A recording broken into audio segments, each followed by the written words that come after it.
good morning, good morning. So, ito ang aking natapos na na-landscape. So, ito ang kanyang hitsura after natin siyang ma-landscape. So, ayan siya guys. Mas maganda siya kung sinisemento natin siya. So, dahil wala tayong budget, so ayun na siya guys. Ipapakita ko sa inyo. Ayan siya.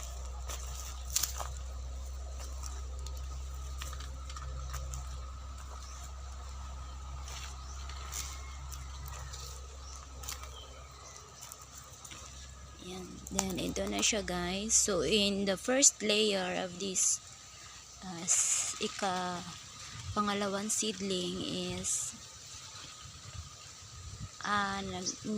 meron siyang automatic na pure soil. And the second layer, kumukuha ako dito ng ash, which is ginagamit natin yung pag mag-aapoy tayo ng mga damo. So, ito siya guys, ito ko kumukuha. Then, ito siya. Ganun siya, oh. Pero niya may ash siya. Tapos, parang tutumba tayo sila. Then, ito siya. So, dito ko kinukuha yung mga inaapoyan na ng mga damo. Then, I will put here. You know what guys? Itong mga damo-damo na nakita natin sa mga kapaligiran is a good fertilizer sa mga plants. So ito siya guys. Fertilizer ko siya para mas maganda siya tignan. Pero hindi ko pa ito na super busy ko kahapon. So, tapos ngayon, hindi na tayo pwede magdilig ng halaman kasi super init na, 10 AM na. So, ito na siya guys. Ito ang pangalawang na-landscape ko. And the first one, which is yun ang aking gino-content kahapon. Yun siya, parang maliit siya, no?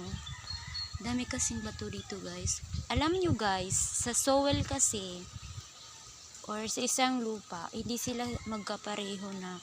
Dito kasi, mas malupa dito. Kaunti lang ang mga bato ba. Kaya, nagawa ko siyang malaki-laki kumpara dito.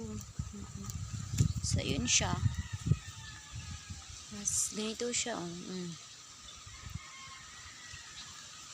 Nakikita talaga siya. Ganito lang siya. Ganito siya. Ayan. Ito siya. And then, ang hindi ko pa natapos na i-landscape is ito. Kailangan pa natin ito tatapusin.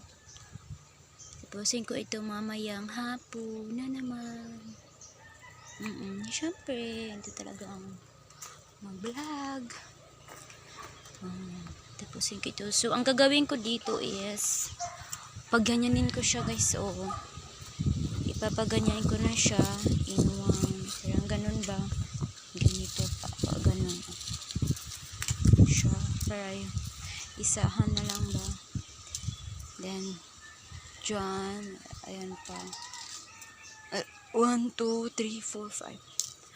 5 pa tayo. Hindi natapos guys.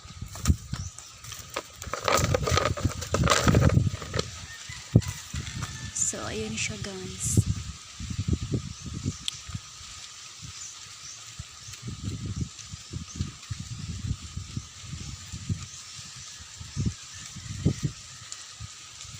Nagaganda na ako dito.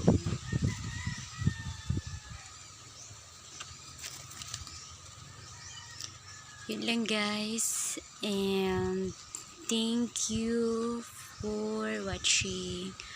Bye-bye.